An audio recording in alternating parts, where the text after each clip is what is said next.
La Fiscalía General de la República ha dicho que cada día se reporta la desaparición de al menos 8 personas y las autoridades policiales han sostenido que casi el 90% de ellos aparecen. ¿Por qué sigue resultando difícil conocer las estadísticas reales de las víctimas de la criminalidad en el estatus de desaparecidos o asesinados en nuestro país? La respuesta a esa y otras preguntas aquí en 8 en punto.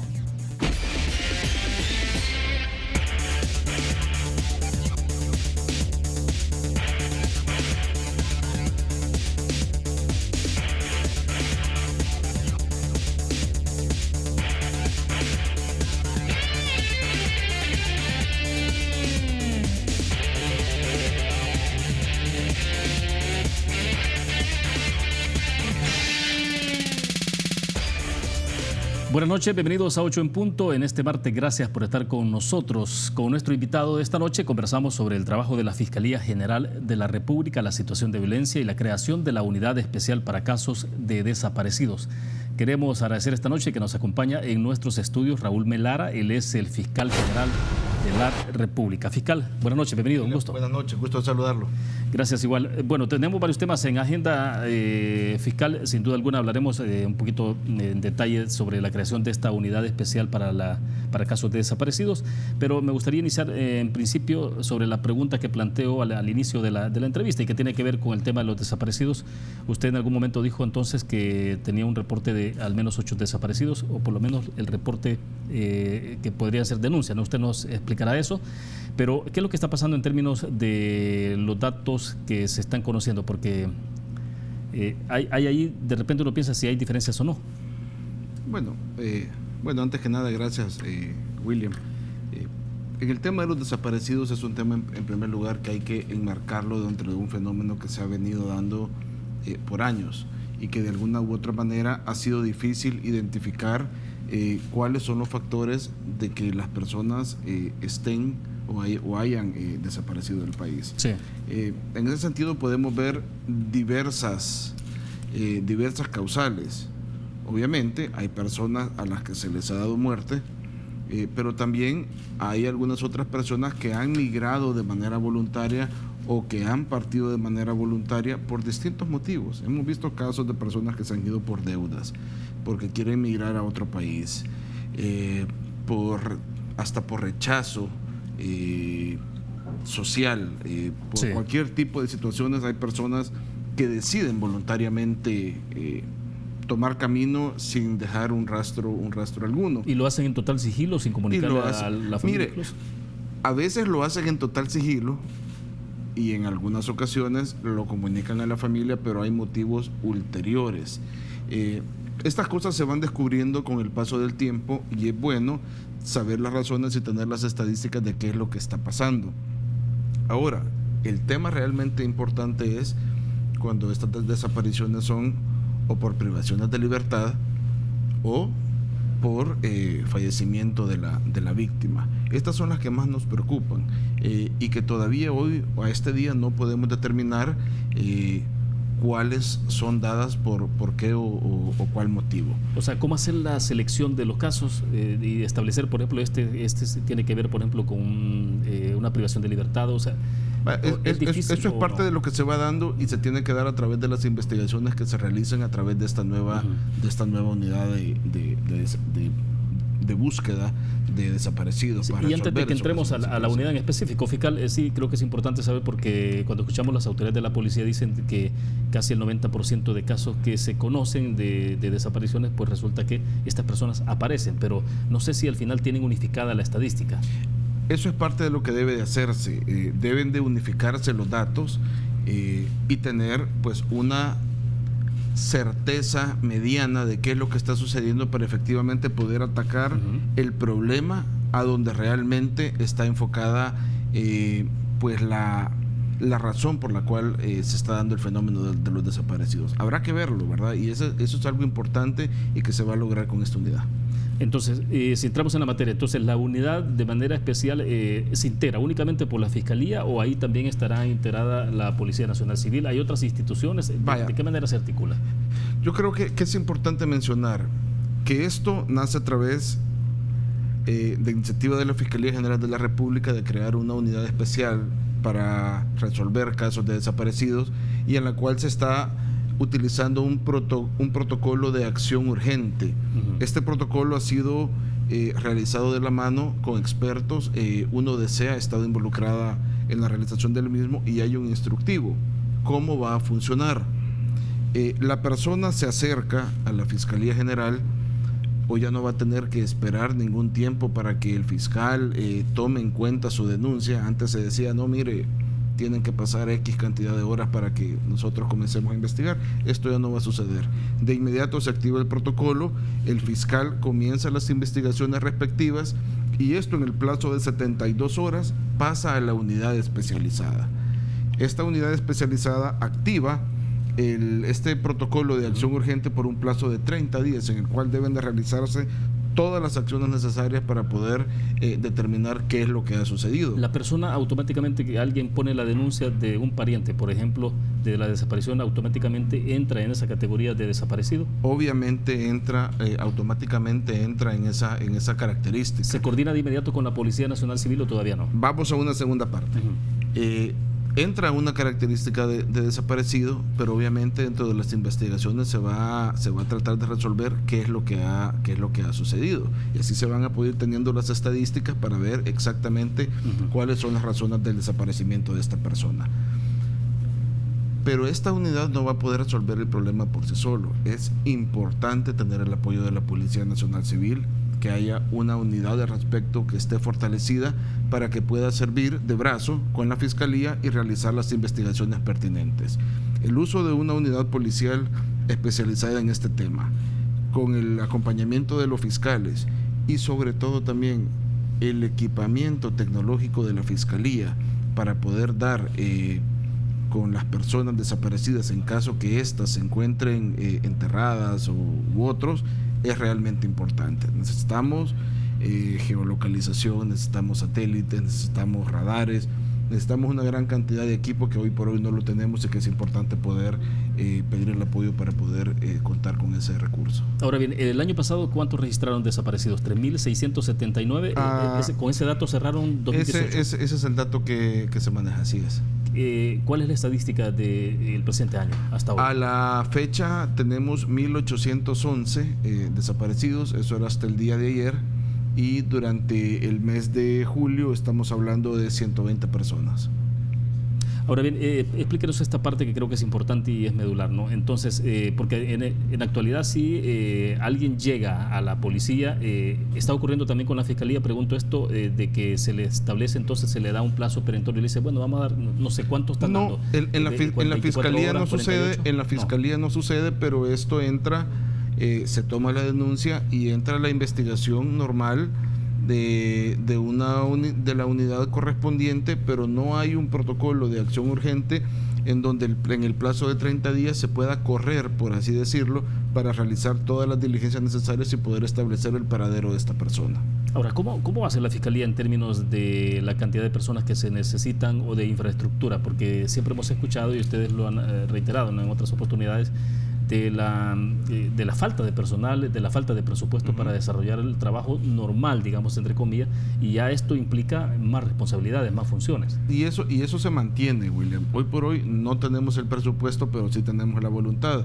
Hemos tomado personal fiscal de otras unidades especializadas para poder iniciar, porque creemos que es de suma importancia poder hacerlo y llevarle tranquilidad y paz pues a las familias que lo están requiriendo. Estamos iniciando hoy por hoy con una unidad compuesta por 9 fiscales.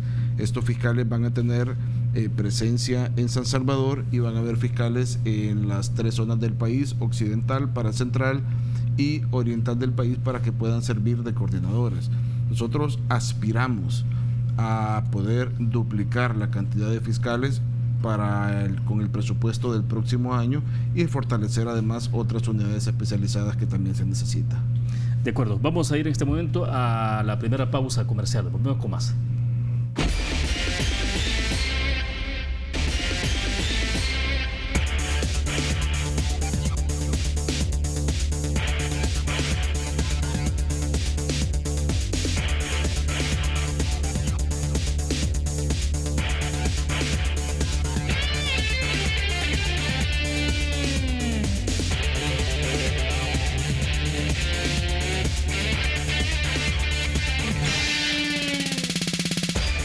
Si estás ahorrando, estás ganando. Por cada $150 que ahorres, participas en sorteos en efectivo y premios al instante por más de $60,000. Ahorra y gana con Banco Promérica. Continuamos en 8 en punto. Nuestro invitado en estudio esta noche, Raúl Melara, fiscal general de la República. Fiscal, a ver, quiero que me precise un dato, y es en términos de la coincidencia de números que se manejan de desaparecidos o incluso los homicidios, asesinatos. Respecto de lo que en el pasado entiendo que había todo un esfuerzo de articulación a través de una mesa técnica donde estaba la Fiscalía General, el Instituto de Medicina Legal, la misma Policía Nacional Civil, pero a estas alturas, ¿qué es lo que está ocurriendo? No hay coordinación, cada quien maneja sus estadísticas, porque ha habido un poco incluso en redes sociales, un poco de preocupación y de reclamo en términos de decir por qué no se está conociendo la estadística en el caso de los homicidios. Mire, yo no puedo hablar por las demás autoridades. En el caso de la Fiscalía, sí estamos dando las estadísticas de los homicidios. Todos los días tenemos un reporte en el cual se están dando a conocer todos los incidentes que se están dando.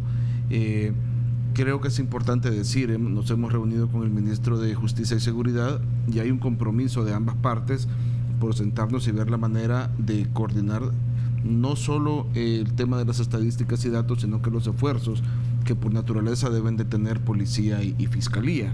Entonces es importante realzar la voluntad que ha demostrado y ha manifestado el ministro de Justicia, y creo que hay que trabajar en este tema para poder unificar los datos correspondientes. Ahora, ¿sí hay una disminución de homicidios en las últimas semanas? Sí, hay una disminución de homicidios. Hasta el día de ayer llevábamos dentro del mes 87, si mal no recuerdo, y sí ha habido una baja, y eso hay que decirlo tal cual. ¿Ha habido dentro de la estadística alguna exclusión, por ejemplo, de casos de los cuerpos que son localizados en fosas comunes o cementerios clandestinos, o bajas que resultan de enfrentamientos entre la Policía Nacional Civil y el caso de las pandillas? No, en nuestro caso no hacemos discriminación. Lo que pasa es que en el tema de los desaparecidos hay una manera distinta de contar a esa persona o ese resto que se encuentra, porque es hasta después que se hacen los exámenes forenses pertinentes en el que se logra determinar en qué mes o en qué época fue que esta persona ha fallecido. Entonces se le adjudica a la época en la que supuestamente está muerto. Ahora bien, en el caso de la unidad especial, en el corte comercial le preguntaba, por ejemplo, si ustedes han tomado un modelo de algún país inmediato en la región o en Sudamérica, ¿qué es lo que digamos, lo más importante que han rescatado ustedes? Sí, bueno, tal como le decía, hemos tenido el apoyo de Naciones Unidas para elaborar este protocolo de acción urgente. Se han tomado las mejores experiencias internacionales y entiendo que Colombia es una de las mejores dentro del área, dentro de las cuales pues hay que seguir informándose, hay que seguir capacitándose. Este día recibimos la visita de un cooperante muy importante, el cual pues nos ha ofrecido también seguir capacitando a la gente con las experiencias que se puedan tener en Colombia y en otros países. Al final es un tema de profesionalizar a nuestros agentes fiscales en este tema, y por eso también el motivo de nombrar a la licenciada Guadalupe de Echeverría, que era la jefe de la unidad de homicidios y pandillas, como la nueva jefa de la unidad especial para los casos de desaparecidos. No podemos llegar a aprender, no podemos improvisar en este tema, hay que darle solución rápida a las personas, y por eso es que estamos comprometidos a tener el mejor personal. Ahora, porque se supone que cuando hay una desaparición o un secuestro siempre hay como un periodo de horas críticas que son importantes y son medulares para poder encontrar una persona con vida, ¿no? Entonces, eso requiere de tener mucho conocimiento, de mucha expertise, ¿no? Y en el caso de esto, la coordinación con la Policía Nacional Civil es vital, y no solo con la Policía Nacional Civil, sino que con todas las otras unidades dentro de la Fiscalía. Tal como usted dice, lo vital es salvar vidas. Eso es lo primordial, y por eso que también pedimos que la policía tenga una unidad especializada en este tema lo suficientemente robusta para poder trabajar de la mano con nosotros. Esto lo hablamos con el director de la policía en su momento cuando nos reunimos la semana recién pasada, y él expresó su total voluntad en colaborar con la Fiscalía en la creación de esta unidad. Ahora bien, solo quiero reiterar un punto. En términos presupuestarios, ustedes en el próximo presupuesto que entregarán que sería para el próximo ejercicio fiscal, no 2020, incluirán o pedirán ya un refuerzo presupuestario? Vamos a pedir un refuerzo presupuestario, no solo por esta unidad, sino que por todos los proyectos nuevos que queremos echar como Fiscalía General de la República. Y en ese sentido vamos a presentar una propuesta novedosa de poder tener un presupuesto más fortalecido, un presupuesto que se apegue más a las necesidades reales de la institución para poder darle respuesta a todas las obligaciones que también tenemos y que cada vez son más. ¿Esto pasaría entonces por aumentar el número de la plantilla de fiscales auxiliares? Quisiéramos aumentar la plantilla de fiscales. Este es un tema importante. La Fiscalía tiene alrededor de 150,000 casos activos y tenemos... Perdón, cuando dice 150,000 casos activos se refiere, ahí hay de todo. De todo, o sea, de todo. Ajá, de acuerdo.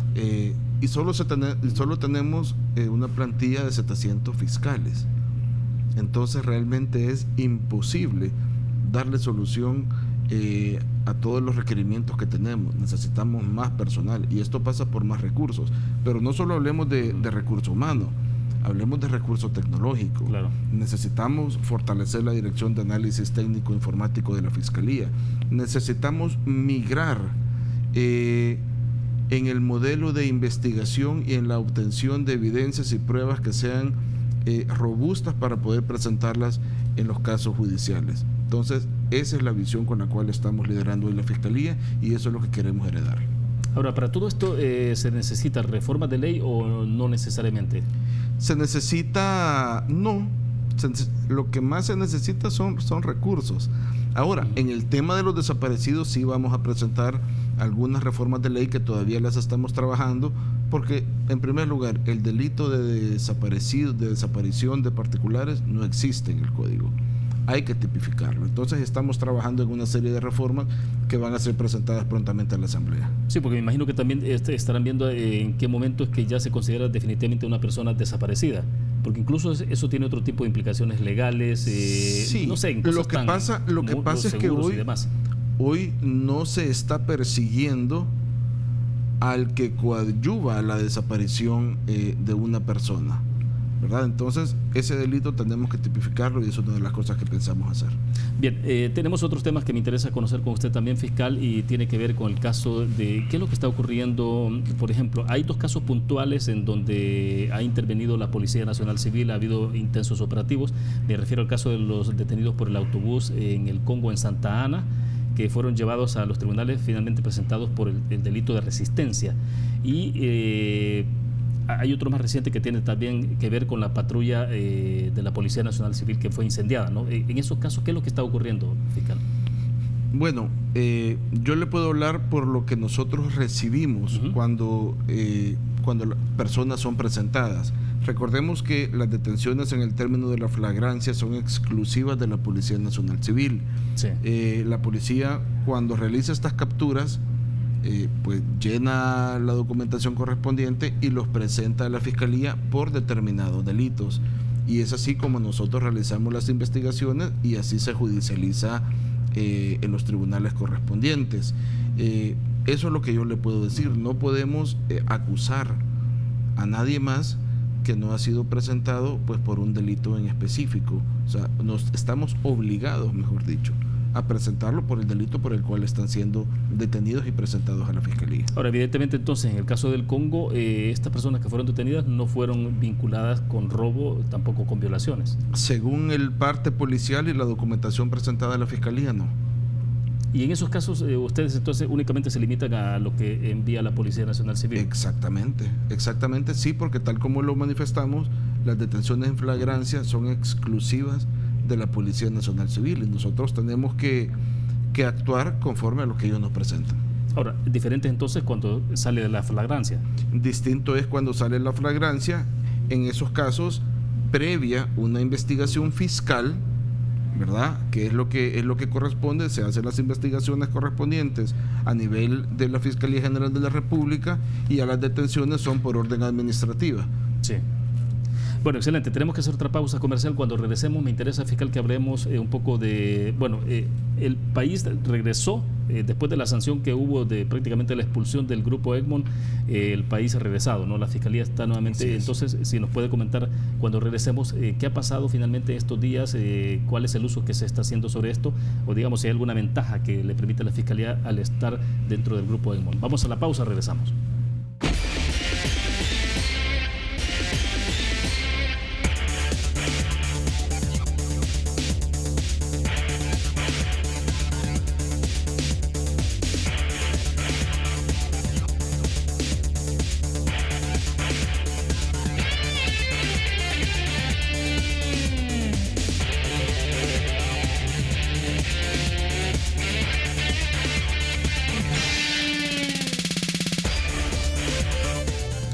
Bueno, fiscal, explíquenos entonces, porque el 3 de julio, ¿no? Usted confirmó en su cuenta de Twitter que oficialmente habían vuelto a ser parte del grupo Egmont y decía misión cumplida. A estas alturas, ¿qué ha implicado esto? Obviamente, la información que se maneja hay una información importante, ¿no? de carácter financiero que hay ahí en ese grupo de información privilegiada a la que ustedes pueden tener acceso, pero hay casos puntuales en los que ya ustedes han hecho uso de los beneficios de estar dentro del grupo. Bueno, deberíamos de estarlos teniendo como país.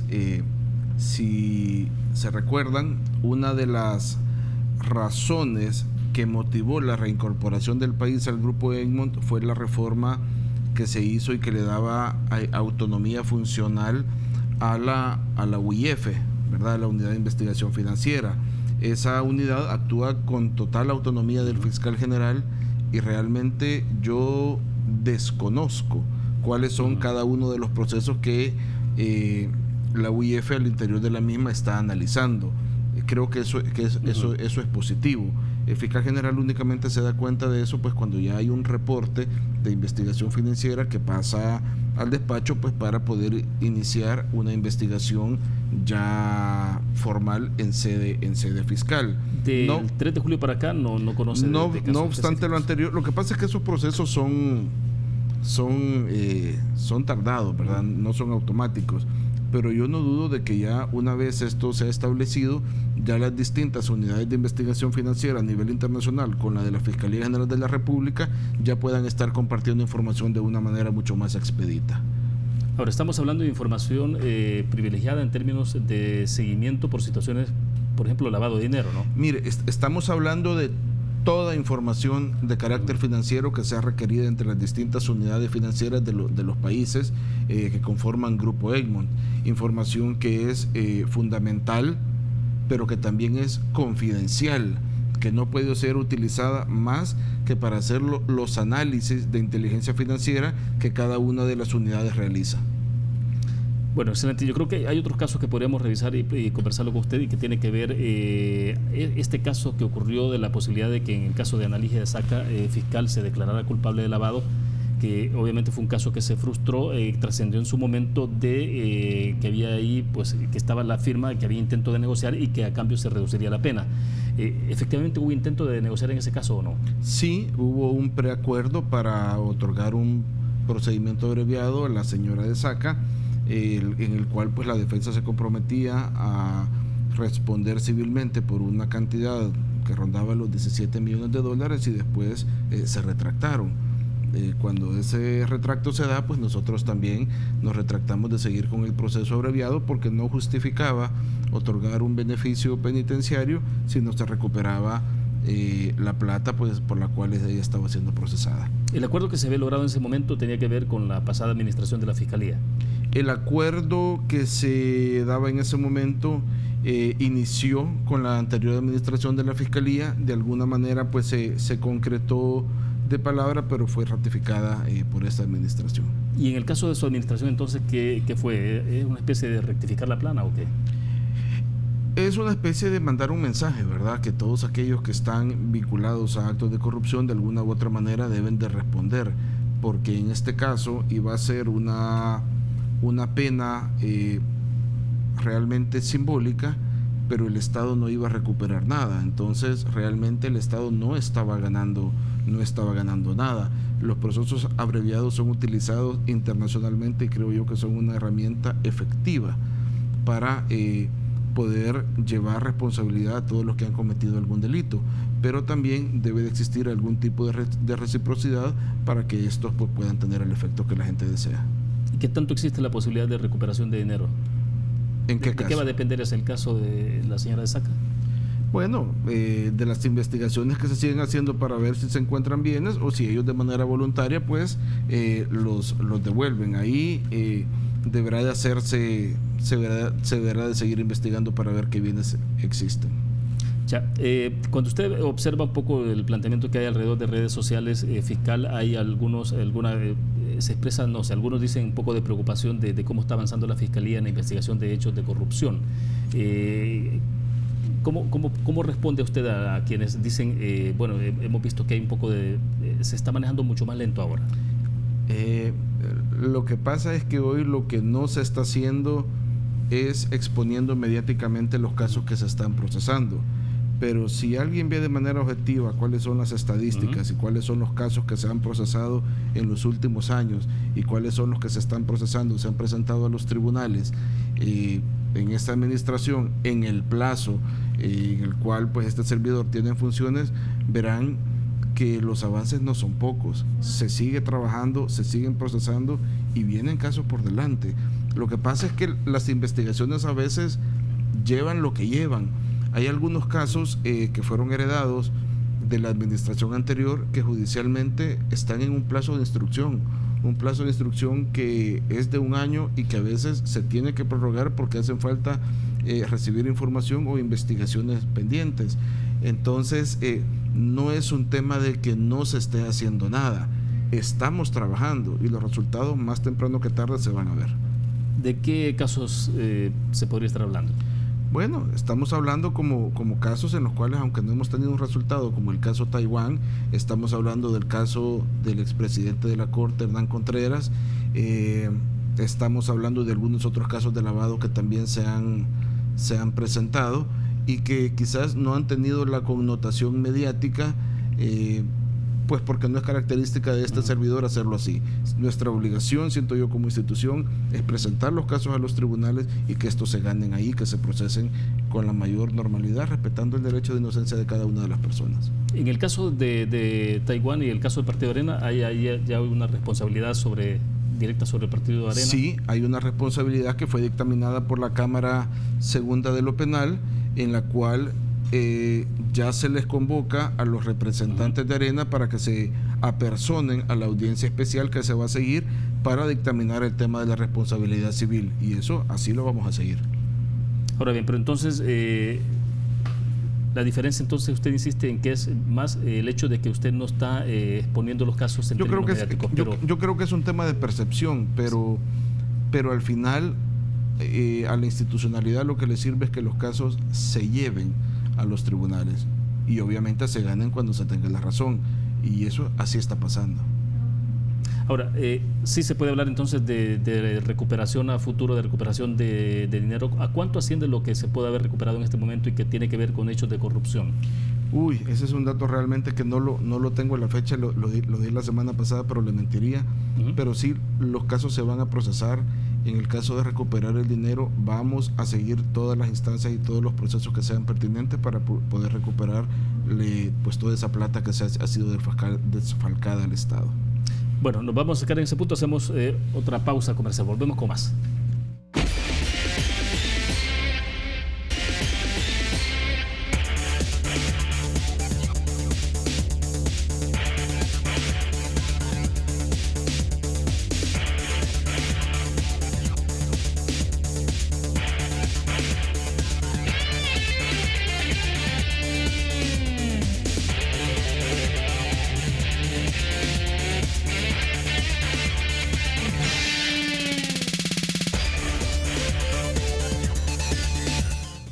Bueno, estamos prácticamente al cierre de 8 en punto, fiscal. Entonces, hay un tema que también creo que es importante, un poco cómo han avanzado en toda esta parte que tiene que ver con la extinción de dominio, y por eso le preguntaba en el segmento anterior también si tenía alguna estadística de cuánto ascendía lo que pudieron haber recuperado por toda la parte del tema de corrupción. Pero la parte de extinción de dominio, ¿cómo se está aplicando la ley en este momento? ¿En qué términos ¿hay necesidad o no de hacer modificaciones a esta ley? Mire, hoy por hoy la ley de extinción de dominio se ha estado aplicando, se han recuperado varios millones de dólares, se han incautado bienes a personas involucradas en delitos de corrupción, de lavado y todos aquellos para los cuales ha sido enfocada la ley.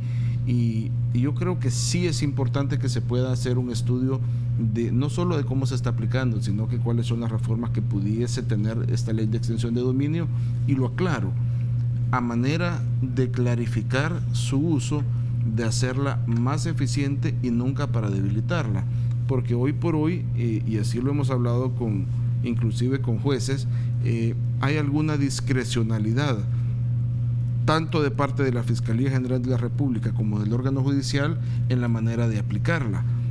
Y por ejemplo, ¿en qué casos pueden ser? Bueno, mire, hay casos en los que se habla de la dualidad de aplicación de la responsabilidad civil sobre la ley de extinción de dominio, si la ley de extinción de dominio se tiene que aplicar en automático, no obstante ya haya una acción de responsabilidad civil que ha sido incoada. En el caso de los bienes equivalentes, hay personas que creen que debe de plantearse una reforma en el sentido de que si a usted lo están procesando por $1 millón y le incautan un bien que vale 10, poder dar un bien equivalente al monto pues por el cual usted está siendo procesado, y que no se le extinga la propiedad de ese bien que vale más. Hay una serie de cosas que se deben de repensar, que se deben de analizar, y entiendo pues que ya hay un análisis que se está dando, especialmente este día hay una jornada en la cual parlamentarios de distintos países de Centroamérica, de México, están hablando no solo del tema de extinción de dominio, sino que de otros también que deben de ser estudiados.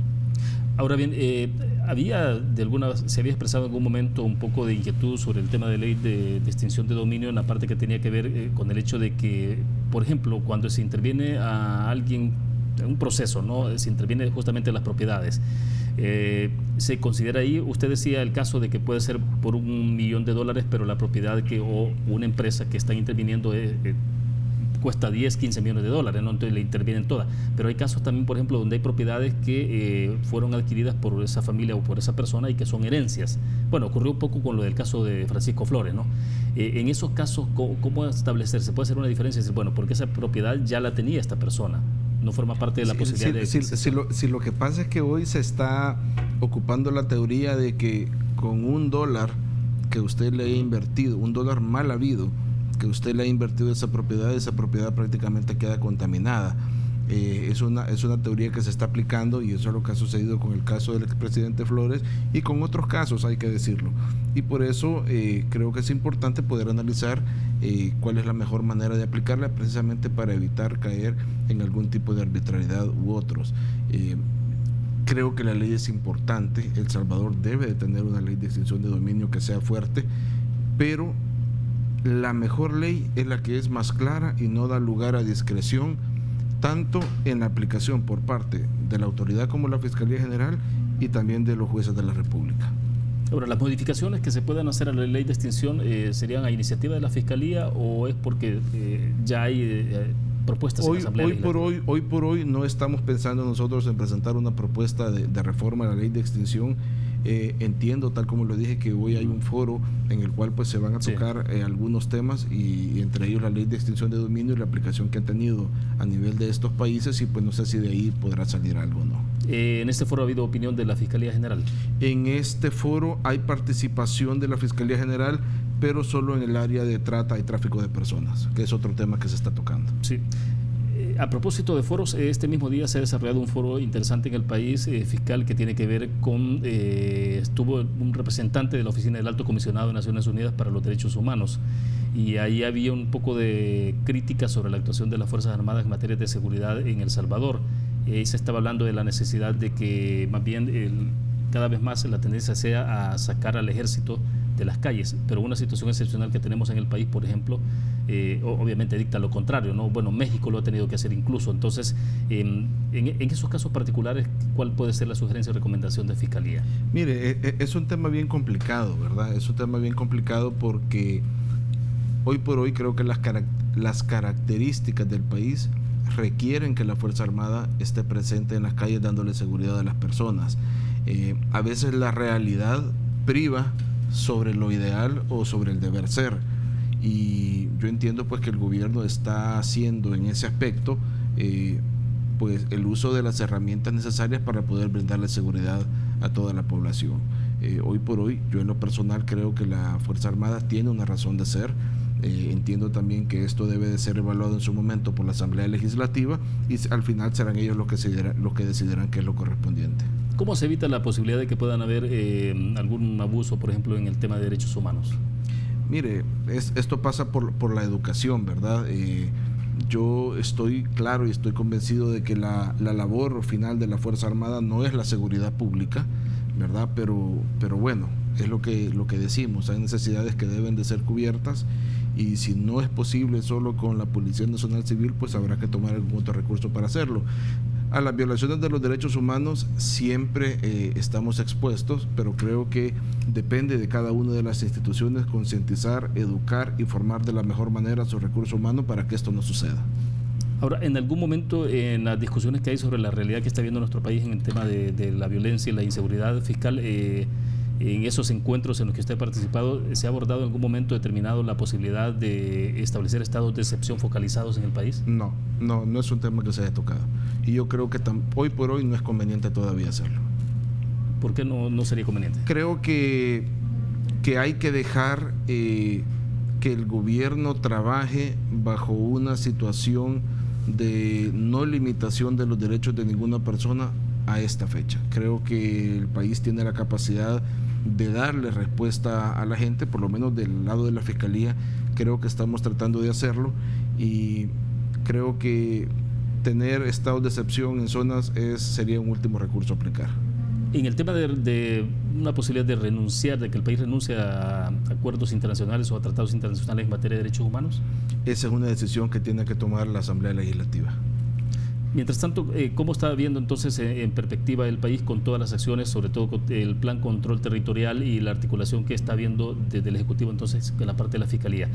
¿Ha aumentado el nivel de coordinación entre el Ejecutivo y Fiscalía en la aplicación de todas estas iniciativas? Mire, hoy por hoy solo hemos tenido un par de reuniones con el ministro, hemos tenido una reunión con el director de la policía, pero ha quedado una directriz para que todos los jefes fiscales y también los altos mandos de la policía se puedan estar reuniendo para coordinar de mejor manera el trabajo que ellos hacen en el territorio y las investigaciones que hacen con la policía, con la Fiscalía. Sí, porque alrededor de esto se ha hablado mucho del tema de la unidad, ¿no? Pero bueno, pero aquí hay una independencia de poderes en el caso de la justicia. Hay una independencia de poderes, pero debe de existir una sola finalidad, y es hacer las mejores investigaciones, en el caso del gobierno, capturar y ejercer su labor preventiva, y nosotros hacerlo todo apegado a derecho.